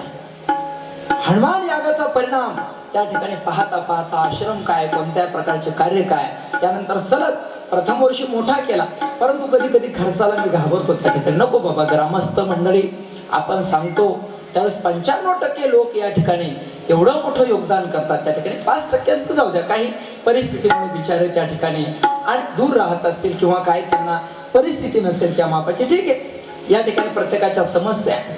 तरी परंतु रुईकरांना धन्यवाद देतो. या ठिकाणी यंदाच्या या कार्यात 100% लोकांनी आपल्याला योगदान केलं. 100% लोकांनी. ही भगवंताची ताकद आहे, ही भगवंताची ताकद आहे, ही शक्ती आहे. आणि सर्वात महत्वाची गोष्ट या ठिकाणी तुमच्या या सेवेने मी प्रसन्न होतो की तुम्ही स्वतःला झोकून देतात कोणत्याही कार्यामध्ये, एक होऊन आणि त्या ठिकाणी झोकून देतात. सज्जनो, ही खूप चांगली गोष्ट आहे. फक्त काय होतं की एखादी व्यक्ती त्या ठिकाणी व्हायरस पसरून देते, त्या ठिकाणी एखादी व्यक्ती, आणि मग तो व्हायरस इतका पसरतो की हळूहळू बाकीच्यांवरती त्याचा परिणाम होतो. व्हायरस पसरवणारे कोण आहे त्यांची खबर माझ्या कानापर्यंत येते, कारण माझा बारीक अभ्यास आहे त्या बाबतीमध्ये. ज्या व्यक्तीने बोललं मी त्यालाच विचारत असतो हे तुला कोणी सांगितलं, आणि त्याला कबूल केल्यापर्यंत त्याला मी सोडत नाही. सगळ्या खबरी माझ्या कानापर्यंत असतात. ठीक आहे, करायचं करा बाबांनो, मला काय करायचं त्याच्याशी. काय हे बघा, मी खरं सांगतो, मी कालपासून अनुष्ठानाचा संकल्प केला जीवनामध्ये, खरंच संकल्प केला. आणि मी खरंच सांगितलं या ठिकाणी कोणताही पुढारी आल्यानंतर मी गावामध्ये येणार नाही. कारण पुढारी आल्यानंतर, पाऊस आल्यानंतर लोक पुढाऱ्यावरती छत्र धरतात आणि आम्ही पावसामध्ये बोमट्या मारत फिरतो. लोकांना काही वाटत नाही त्या गोष्टीचं. किती पैसे दिले असतील पुढारीने तुम्हाला या ठिकाणी, किती दिले असतील? अरे आमच्या एका शब्दावरती 75 लाख रुपये शाळेला मिळाले, एवढा तर कोणी दाता नसेल. तुम्ही त्यांच्यावरती छत्र धरतात, आम्हाला कार्यक्रमाला बोलवतात, आम्ही पावसात बोमट्या मारीत फिरतो. याच्यात आमचा अपमान नाही वाटत तुम्हाला? नाही वाटत तुमचा अपमान? आमचा अपमान? आमचा अपमान काय आणि तुमचा अपमान काय? म्हणून मी ठरवलं कोणत्याही पुढाऱ्याच्या कार्यक्रमाला मी येणार नाही, आयुष्यात येणार नाही त्या ठिकाणी. नाही नाही नाही, आमचं जे आहे ते आहे. 14 वर्षाचं अनुष्ठान, 21 कोटी नामजप साधना होणार म्हणजे होणार भगवतीच्या कृपेने, याच्यामध्ये कुठल्याही प्रकारची हे नाही. पण पुढाऱ्याच्या कोणत्याही कार्यक्रमाला या गावात ज्या स्टेजवर पुढारी बसलेला आहे त्या स्टेजवर आयुष्यामध्ये मी कधीच बसणार नाही. कारण का? गांभीर्य नाही तुम्हाला. त्यांच्या अंगावर छत्र जाताना आम्ही काय त्या ठिकाणी, अरे बाबा आले 3 दिवसापासून झोप नाही, आम्हाला झोप नाही त्या ठिकाणी. साधू तुम्ही काय समजतात? साधू साधू साधू म्हणजे सामान्य नाही त्या ठिकाणी, ध्यानात ठेवा. असो, महत्वाची भूमिका अशी आहे की आपल्याला जीवनामध्ये या सगळ्या प्रकारचं गोष्टीचं गांभीर्य त्या ठिकाणी कळालं पाहिजे. कळून घेणं न घेणं आपली गोष्ट आहे त्या ठिकाणी, ज्याचा त्याचा प्रश्न आहे त्या ठिकाणी. कोणी निंदा कोणी वंदा, आम्हा स्वहिताचा धंदा. आम्ही आमच्या कार्यामध्ये निमग्न आहे. आणि एवढं सांगतो की 75% मोक्षापर्यंत जाऊन सुद्धा पोहोचलेले, फक्त 25% काम राहिलेले. ध्यानात ठेवा, फक्त या जीवाचं फक्त 25% घोडा अडकलेला आहे बस. आणि निश्चित या भूमीमध्ये जशी गौमाता मुक्त झाली तसा मी सुद्धा मुक्त होणार आहे. ध्यानात ठेवा, ध्यानात ठेवा. श्री गौ माता की हो, जीवनात ही तपश्चर्या करूनच मी माझ्या जीवनामध्ये परमार्थ मार्गामध्ये प्रवेश केलेला आहे. सामान्य नजरेतून पाहू नका फक्त. असो, महत्वाची गोष्ट या ठिकाणी असे की हे जे अनुष्ठान आहेत, हे अनुष्ठान आपल्यामध्ये न्यूनत्व असेल पण आई भगवतीची ताकद आहे, आई भगवतीची जी शक्ती आहे की ज्या शक्तीचा परिणाम पाहता पाहता या ठिकाणी तुमची ताकद, तुमची पुण्याई निमित्त केलं आम्हाला. तो पाहता पाहता एवढं मोठं मंदिर त्या ठिकाणी झालं, एवढं मोठं मंदिर त्या ठिकाणी झालं, केवढं मोठं सामर्थ्य त्या ठिकाणी. ध्यानात ठेवा. आणि म्हणून या असणाऱ्या या सर्व प्रकारच्या गोष्टीमध्ये आयोजनही महत्वाचं आहे. त्याच्यामध्ये तुम्ही सहभागी व्हा जीवनामध्ये. या नवरात्र महोत्सवाची कथा, अरे या नवविधा भक्तीच्या नवरात्र आहे त्या ठिकाणी, नवरात्र आहे आपल्या जीवनामध्ये. ती भगवती इथं जिवंत बसलेली आहे. काय तिचे चमत्कार आहेत, काय तिची शक्ती, काय तिचं. ध्यानात ठेवा, काल एवढी मोठी यात्रा चालू त्या ठिकाणी आणि यात्रेमध्ये काय झालं, क्रेन फसलं त्या ठिकाणी. यात्रेमध्ये क्रेन फसलं, पुढे जाणं त्या ठिकाणी अशक्य. त्यांनी दुसरं क्रेन आणलं, परंतु क्रेन इतक्या लेट आलं की ज्यावेळेस बाबा इथून त्यांचं प्रस्थान झालं, त्याच्यानंतर माऊली आणि बाकीचे महात्मे झोपलेले होते, थोडस जरा आराम करत होते. त्यांची झोप मोडणं बरोबर नव्हतं. इकडं बाबा निघून गेले, इथं बाकीची मंडळी म्हटले, तू म्हटलं घ्या ना करून तिकडं उत्सव. ते म्हटले नाही नाही, यावं लागेल. आणि ज्यावेळेस त्या क्रेन मध्ये बसलो, वरती गेलो, त्यावेळेस कळालं की गौ मातेला तो कलशरोहण सोहळा माझ्या हस्ते अण्णा महाराजांच्या हस्तेच करायचा होता. ही भगवतीची ताकद आहे, ही तिची शक्ती आहे. मी तर म्हटलं जाऊ द्या बाबांच्या हस्ते व्हावा. मी खरंच सांगतो बरं, मला त्याच्यात कौतुक वाटत होतं की या असणाऱ्या कार्यक्रमाला इथं क्रेन आणणारे, माझं बरोबर म्हणजे त्याच्यावरतीच भर होता, इथं क्रेनच आणलं पाहिजे. बाबा आणि कदम माऊली बसून वरतीच गेले पाहिजे आणि त्यांच्या हातानेच कळस बसला पाहिजे. मी शपथपूर्वक सांगतो, ही माझी इच्छा. पण भगवतीच्या डोक्यात दुसरंच मान्य होतं त्या ठिकाणी, नाही का. क्रेन वरून पाहिल्यानंतर कळालं मंदिर आपलं किती मोठं आहे. ते क्रेन जेवढ्या उंचीवरती गेलं ना, इथून कोळपेवाडीचं ते बॉयलर दिसतं त्या ठिकाणी. जबर एवढा उंच कळस आहे महाराज, खालून काहीच कळत नाही हा किती उंच आहे. वरती जाऊन पहा, क्रेन मध्ये आमचा बीपी चढायला लागला. भाऊ सुद्धा क्रेन मध्ये बसलेले होते. अशोक आप्पा म्हटले बाबा काही खरं नाही, येते हेलिकॉप्टर पेक्षा अवघड म्हटले. नाही सज्जन ध्यानात ठेवा, काय केवढा मोठा प्रचंड कळस त्या ठिकाणी. भगवतीची शक्ती आहे, ताकद आहे तिच्यामध्ये, केवढी मोठी ताकद आहे, केवढं मोठं सामर्थ्य त्या ठिकाणी. शेवटी कलश कालच्या दिवशी त्या ठिकाणी बसला. नाहीतर या मंदिरावर तुमचे आमचे काही मात नाही, ते फक्त आपल्या मारुतीनच जावं त्या ठिकाणी, नाही का. तो मात्र बिचारा कसं पाणी मारायला गेला असेल ते मला कळालं. मी बर का रामनाथ महाराज, आता तुम्ही नाशिकला गेले म्हणून तुमचं नाव घेतो बर का, बर का. तुम्ही आहे ना, मी तुम्हाला 1,00,000 रुपये देतो, तुम्ही त्या कळसावर जाऊन खाली उतरायचं दिवसातून 2दा 3दा. नाही शक्य नाही महाराज. वरती गेल्यानंतर ना असे डोळे फिरतात नाही का, एवढा प्रचंड त्या ठिकाणी. त्याच्यासाठी आपण क्रेन आणलं. माझी इच्छा होती क्रेनलाच कळस त्या ठिकाणी बसवायचा आणि बाबांच्या हस्ते बसवायचं, पण भगवतीच्या डोक्यात वेगळंच होतं नाही का. चला, तिची ताकद आहे, अनुष्ठानामध्ये शक्ती आहे, तिचं अनुष्ठान करा. तुम्ही जो संकल्प कराल तो संकल्प त्या ठिकाणी मनाचे संकल्प पावविल सिद्धी, जरी राहे बुद्धी तिचे पायी, तिच्या पायी बर का, भगवतीच्या पायी. या गावात आमच्या गौमातेचं महात्म्य फक्त समजून घ्या, फक्त समजून घ्या. त्या ठिकाणी गुरुजी काय सांगावं तुम्हाला, प्रसंग आम्ही पाहिला, भगवतीचा प्रसंग पाहिला. मंदिर खोलायचं काम चाललेलं होतं, संपूर्ण मंदिर त्या ठिकाणी चाललं, त्या जेसीबीनं पाडायचं काम चाललं. माती गळत होती, पण ज्यावेळेस गौमातेच्या डोक्यावरती माती गळायला लागली त्यावेळेस वरचा पदर ऑटोमॅटिक असा आला बरं का. त्या जेसीबी वाल्याला सांगितलं, म्हटलं भाऊ जपू ना. अरे बाबाजी आप मत डरो बोले, ऐसे कितनी मूर्ति हमने निकाली. म्हटलं आपने बहुत निकाली होगी लेकिन ये मूर्ति अलग है. ठीक आहे बाबाजी कुछ बात नाही. असं केलं, बसला तो. त्याला वाटलं काय होतं. ज्यावेळेस गौमातेचे पाय फुटले असं जेसीबी डोक्याला लागलं की आपले सरपंच साहेबच घेऊन आणि या ठिकाणी आले डॉक्टरांकडे. नाही प्रसंग आहे त्या ठिकाणचा, भगवतीचा प्रसंग आहे. एक एक ताकद आहे, एक एक तिच्यामध्ये शक्ती आहे. त्या ठिकाणी डोळे भीत होते आणि हात काम करत होते. माझी इच्छा होती की या मंदिराचा पुढचा सभा मंडप डबल मजली करायचा आहे आपल्याला. बाकीची मंडळी म्हण नाही नाही नाही बाबा ते आपल्याला रेटायचं नाही. म्हटलं 71 फूट कळस करायचा. ते म्हटलं नाही नाही नाही आपल्याला शक्य नाही त्या ठिकाणी. नाही एवढा कळस शक्य नाही, डबल मजली करणं शक्य नाही. आणि ज्यावेळेस त्या ठिकाणी जमिनीमध्ये एवढं मटेरियल येऊन दाबलं, म्हटलं डबल मजली केलंच होतं बरं झालं. तर म्हटलं मी तुम्हाला काय सांगत होतो. नाही त्याच्यानंतर त्या ठिकाणी 71 फूट, 71 नाही आपला हा 75 फूट कळस आहे. वरती जाऊन पहा तुम्हाला कळेल त्या ठिकाणी. ही ताकद आहे, ही शक्ती आहे देवीची. तुका म्हणे आम्ही जे जे इच्छा करू ते ते कल्पतरू पूर्वीसी. भगवतीने आपल्या सर्वांची इच्छा मनसोक्त पद्धतीने या ठिकाणी पूर्ण केली.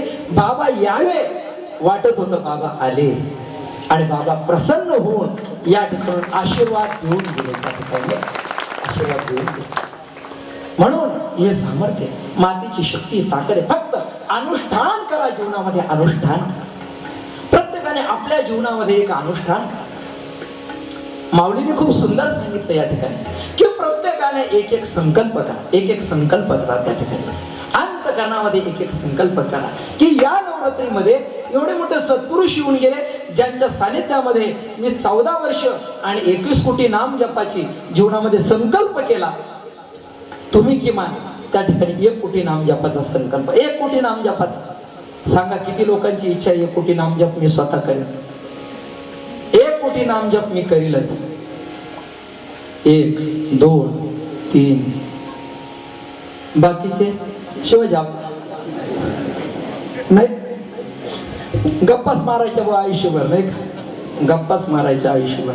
वा नानाने केला, आमच्या भाऊसाहेब आप्पाने भाऊनी केला, वा अर्जुन भाऊ खडांगळे, वा आमच्या भाऊंनी पण संकल्प केला त्या ठिकाणी नाही का. आमचे साहेब तर नेहमीच त्या ठिकाणी करतात नाही का. तासकर साहेब इकडं महिला मंडळीमध्ये उभ्या राहा महिला. पाहुद्या बाकीच्यांना संकल्प करणारे कोण आहे. किती माऊलीची ताकद आहे की त्यांनी संकल्प करायला 5 महिला उभ्या राहिल्या. पाहुद्या ना यांना केवढी मोठी ताकद आहे नाही का, 5 महिला. ठीक आहे, 7 आसरांच्या पुढे गेल्याच नाही. बसा खाली बसा. मला असं वाटलं की 1 कोटी जप करायला किती दिवस लागतात माहितीये ना. 1 कोटी काही दिवस लागत नाही, काही दिवस लागत नाही त्या ठिकाणी. 1 कोटी जपला 1 वर्ष लागतं. पण तरी सुद्धा रोहितला सगळ्या महिला खाली बसून या ठिकाणी, खाली बसून या ठिकाणी. पुरुष मंडळीमध्ये सुद्धा निवडकच बोट वरती झाले त्या ठिकाणी नाही. अरे सज्जनो, नामस्मरण चिंतन हेच गौमातेचं स्वरूप आहे, दुसरं काहीच नाही. ज्याने नामस्मरण केलं त्यालाच गौमाता कळेल, इतरांना कळणार नाही. ज्याने नामस्मरण, कारण का त्या साध्वीने आपल्या जीवनामध्ये वडाळी भुईवरून किती कठीण प्रसंग असला तरी या ठिकाणी यावं आणि इथे लिंबाच्या झाडाखाली बसावं आणि तिने चिंतन करावं जीवनामध्ये. चिंतन जशी मीराबाई तशी आमची गौबाई. गौ माता आहे त्या ठिकाणी. मिळावायचं जेवढं सामर्थ्य तेवढं गौ मातेचं सामर्थ्य. या गावाचं कल्याण करण्यासाठी, या गावाचं भलं करण्यासाठी त्या मातेनं या गावची सीमा त्या ठिकाणी न सोडण्याचं ठरवलं. आणि शेवटी याच ठिकाणी चिंतन करून अनेक चमत्कार दाखवून आणि मातेनं आपल्याला अग्निडाग सुद्धा कुठं द्यायचं ते आपण सांगून गेल्या. त्याची साक्ष त्या जागेवरती त्या ठिकाणी आजही आपल्याला पाहायला मिळते. सज्जनो, अशा स्थानांची जोपासना केली पाहिजे. ध्यानात ठेवा, अशा स्थानांची जोपासना केली पाहिजे. केवढं सुंदर स्थान आहे त्या ठिकाणी, किती सुंदर आहे. आणि म्हणून भाऊ, उरलेच जर पैसे, तसे मी उरू दिलेच नाही बरं का त्या ठिकाणी.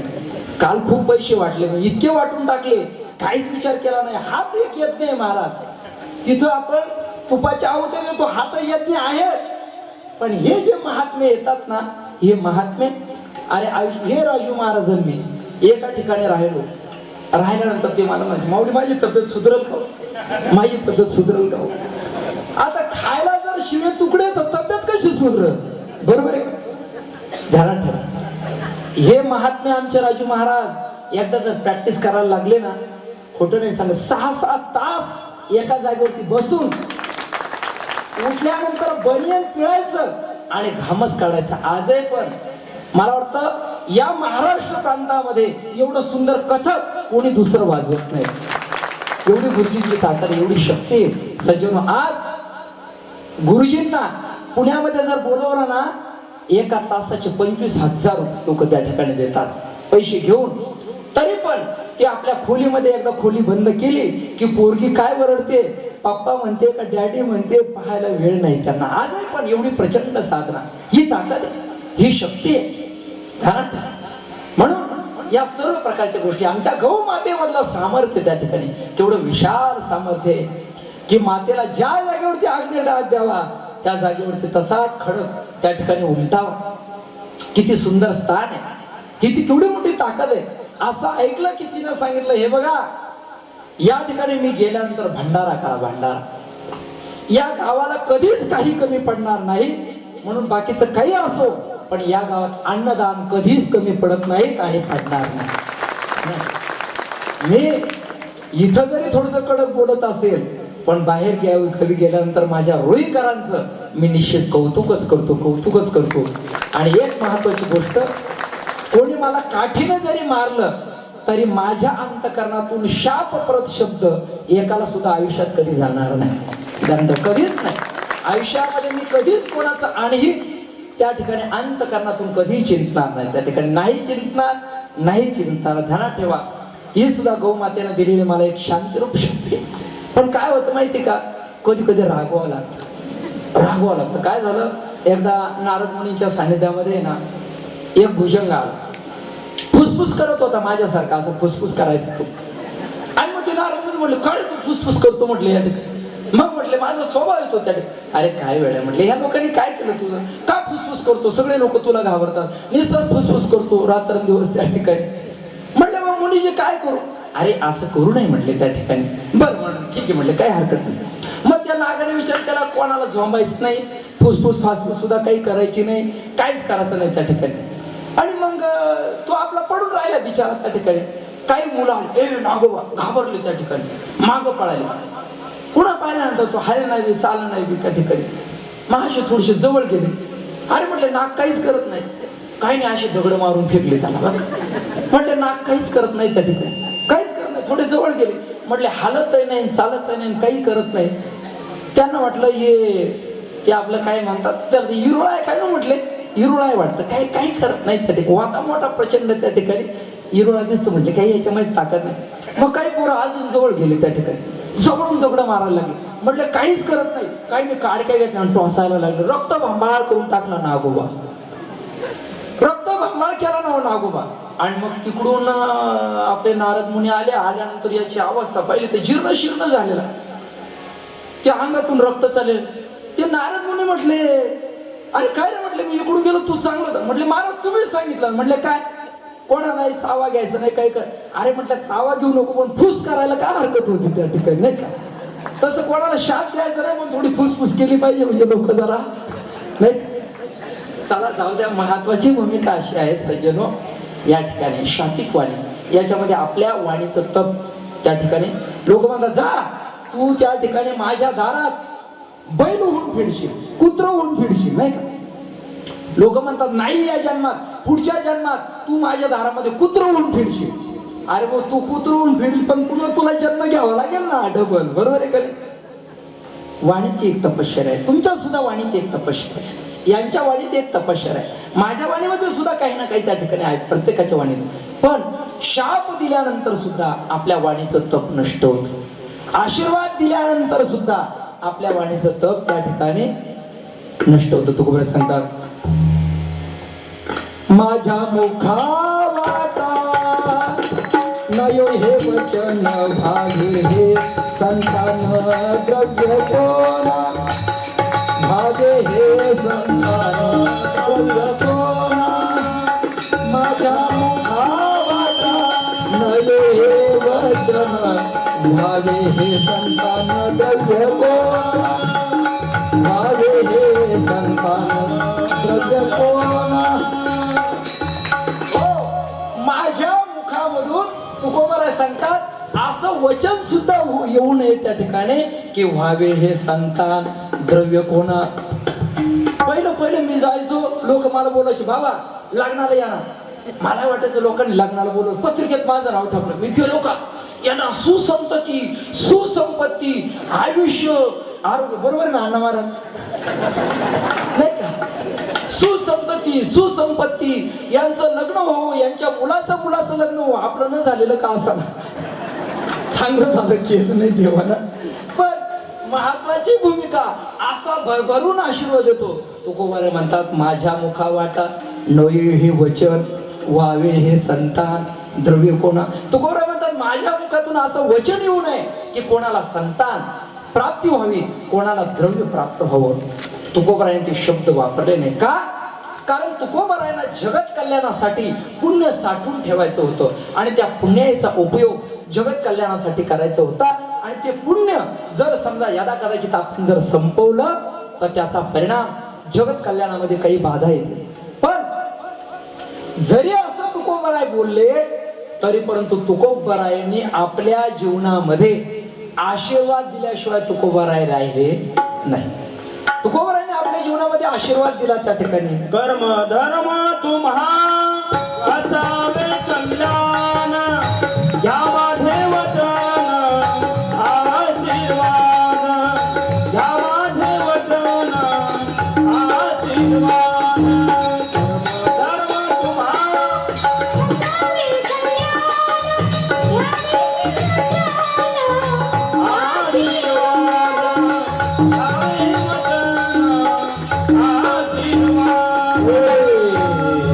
आशीर्वाद तया जाती, आशीर्वाद तया जाती, आशीर्वाद तया जाती, आशीर्वाद तया जाती. आवडीची ती देवाची, आवडीची ती देवाची, कल्याण ते असो क्षेम,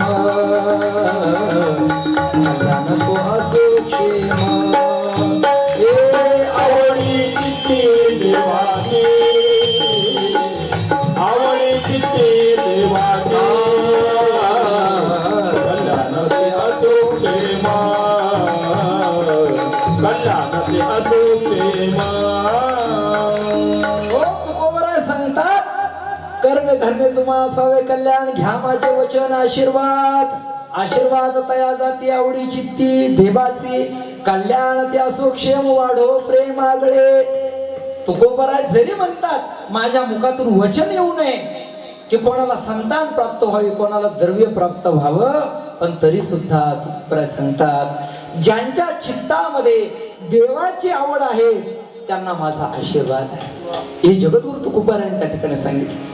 म्हणून या ठिकाणी सर्व गावाचं हित चिंतन करणं हे या ठिकाणचे असणारे धर्माचार्य सर्वांचं ते काम आहे. त्या ठिकाणी तुकोबारायांनी इतके आशीर्वाद देण्यासाठी आपण सक्षम नाही, परंतु मात्र निश्चित सर्वांच्या असणाऱ्या चांगल्या गोष्टीची कामना त्या ठिकाणी अवश्य करावी. माऊली ज्ञानोबाने आता विश्वात्मके देवी येणे वाघ यज्ञ तोषावे तोषोनी मज पासाय दान हे सर्व प्रकारचे विश्व स्वधर्म सूर्य पाहो जो जे वांछेल तो ते लाहो. हे सर्व माऊली ज्ञानोबांनी जगत कल्याणासाठी मागून घेतलं. पण माऊलींचा जो आशीर्वाद आहे, तुकोबरायांचा जो आशीर्वाद आहे तो त्याच्यासाठी आहे. आता जसं या ठिकाणी कामना करायची, कोणासाठी करायची? सर्वांसाठी करायची. पण जे उभे राहिले 1 कोटी नामजपाचा संकल्प केला, यांच्यासाठी करायची, त्यांच्यासाठी करायची. पण करत असताना त्यांच्यासाठी जास्त करायचे. कारण का? त्यांना माहिती आहे निश्चित एका वर्षामध्ये, अरे 2 वर्षामध्ये, 5 वर्षामध्ये, 10 वर्षामध्ये 1 कोटी जप. मी कुठं सांगितलं उद्याच्या उद्या करा? नाही, उद्याच्या उद्या. पण ज्यांच्या अंतकरणात कामना आहे, विश्वास आहे, विश्वास, माझा विश्वास होता की गुरुवर्य बाबा येतील म्हणजे येतील. नाहीतर नाना जाऊन आले. नाना तुम्ही फोन केला, काय बोलले त्या ठिकाणी चंदिल नाना? येणार नाही. नाना म्हटलं येणार नाही. मी म्हटलं आणल्याशिवाय राहणार. आले का नाही बाबा त्या ठिकाणी? मला सामर्थ्य हे आपण केलं पाहिजे, केलं पाहिजे. आपण फार काही करू शकतो त्या ठिकाणी. Nothing is impossible in the world, everything is possible. काहीच इम्पॉसिबल नाही, काहीच अशक्य नाही त्या ठिकाणी. सगळं काही शक्य आहे. करण्याचा प्रयत्न करा, करा ना. हळूहळू ढाळे ढाळे केतुलेने एके वेळी मार्गाचे निबळे निश्चित ठाके आपला मुक्काम. आणि एक सांगतो बरं का, ध्यानात ठेवा, माऊली ज्ञानोबा आहे आणि त्या ठिकाणी अर्जुनाचा आणि भगवंताचा संवाद त्या ठिकाणी सांगतात की देवा, जर मला परमतत्वाच्या प्राप्तीकडे मी चाललेलो आहे तर मध्यंतरीच माझा देह जर पडला तर त्याची गती काय? म्हटले काहीच काळजी करू नको. तो पुन्हा त्या ठिकाणी सूर्य लोकाला जातो वगैरे, अनेक लोकांना जातो, पुन्हा फिरून आणि सूचनाम श्रीमताम गे योग भ्रष्ट विजय येते या कुळात जन्म घेतो आणि पुन्हा तो तेच कार्य त्या ठिकाणी करतो. पण माऊलीने सांगितलं, अर्जुना येणे जरी अभ्यासाचा, उचलता पाऊली चालता तरी दिवसाती ठाकिता सोहम सिद्धी ते. जर उचलत्या पावलाने आपण जर चाललो ना, तुम्ही सुद्धा तपश्चर्या करू शकता. ध्यानात ठेवा, तुम्ही सुद्धा तपश्चर्या करू शकता. जी तपश्चर्या आमच्या गौ मातेने केली, भले तेवढी दिव्य तपस्विता आपली नसू द्या, भले आपलं मंदिर ना बांधलं जाऊ द्या, भले आपल्या जीवनामध्ये कोणाला काही त्या ठिकाणी चमत्कार दाखवण्याचं सामर्थ्य नसू द्या, पण किमान आपण नरकाला जाणार नाही, आपला उद्धार होईल. दुपारी कोण बोललं का? संतोष महाराज बोलले का? संतोष महाराज म्हटले यांचा जो नागू आहे ना, याला जर आळंदीला जर पाठवलं ना म्हटले माऊली, तर काय तो मुलगा तयार होईल म्हटले. एकदम त्या ठिकाणी इतका सुंदर तो वाजवतोय नागू. तर ते आपले संतोष महाराज म्हटले, आमचा विषय चालला होता, ते म्हटले नागू जर आला, मी तर म्हणतो नागू काय आपले सर्वच मुलं काय त्यांना देवाने मला वाटतं घडूनच पाठवून दिलेले इथं, नाही का?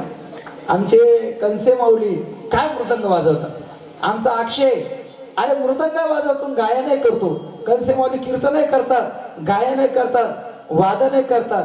आमचे संतोष महाराज थोड्या दिवसामध्ये तुम्हाला इथं ज्ञानेश्वरी सांगतील, सुंदर ज्ञानेश्वरी सांगतील. तेवढा अभ्यास, तेवढी तपश्चर्या जीवनामध्ये त्यांनी केली. मला वाटतं हे सगळं घडून पाठवून दिलं का काय? हे आमचे बालगोपाळ, ही गौ मातेची कृपा आहे. आणि म्हणून हे आपलं वैष्णव धाम आहे. सर्वांना प्रणाम आणि सेवेला याच ठिकाणी पूर्णविराम. हरे राम राम राम सीता राम राम राम, हरे राम राम राम सीता राम.